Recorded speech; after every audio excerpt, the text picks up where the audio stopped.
teman-teman, ketemu lagi dengan saya Mustafa. Hari ini hari Senin tanggal 12 Februari 2024. Jadi kebetulan saya ada di dekat bioenergi. Jadi sepanjang jalan itu kanan kirinya ada tanaman kemiri-sunan. Belum pernah kan yang membahas mengenai kemiri-sunan. Kemiri-sunan tuh apa sih gitu. Nah, jadi kemiri-sunan ini adalah kemiri-sunan pohonnya kayak gini nih, yang di belakang saya tuh. Tuh, yang di belakang-belakang sini yang sepanjang jalan kanan kiri ini adalah pohon kemiri-sunan.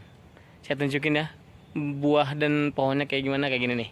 Nah, itu dia tuh, buahnya tuh, buahnya. Buahnya pohonnya kayak gini tuh. Pohon tahunan yang bisa digunakan sebagai tanaman konservasi.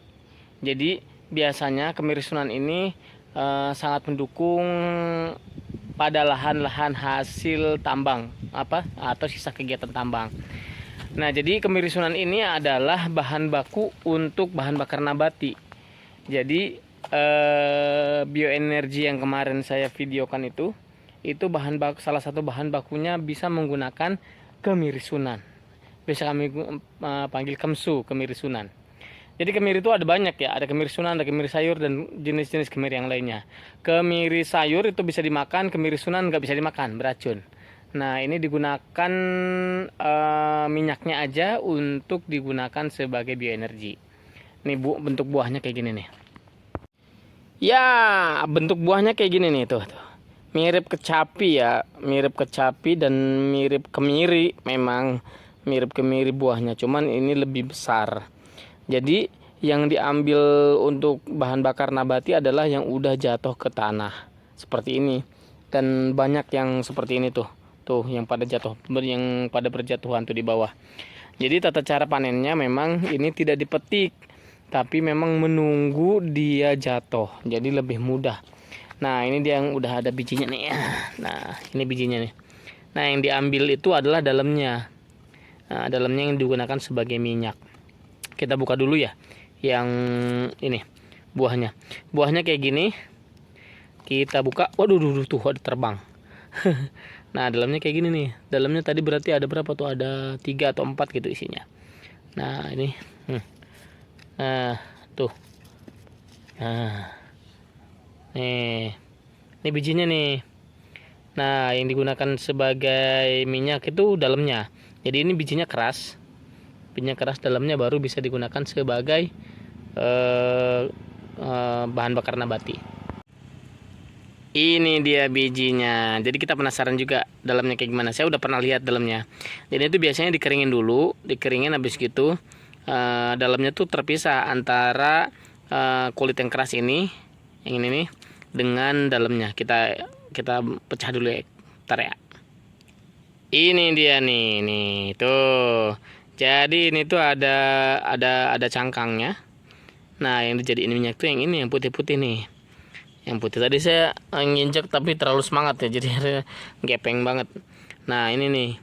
Nanti ini tuh jadi bukan layu ya. Menyusut. Ini tuh nanti menyusut, nanti terpisah sendiri antara kulit yang keras yang ini dengan dalamnya. Nah, nanti gampang banget. Habis itu diekstrak, baru deh jadi bahan bakar nabati. Kalau penampakan pohonnya sih kurang lebih hampir sama dengan kemiri sayur ya. Cuma bedanya ini daunnya bulat-bulat ya, lebar-lebar. Kita cari daunnya bentar. Ini dia. Nah, daunnya kayak gini bentuknya nih, bulat-bulat. Kalau kemiri sayur dia agak memanjang gitu. Nah, ini dia. Tuh, itu tuh hasil diambilin bijinya. Jadi dari diambilin bijinya, sisa cangkang-cangkangnya doang.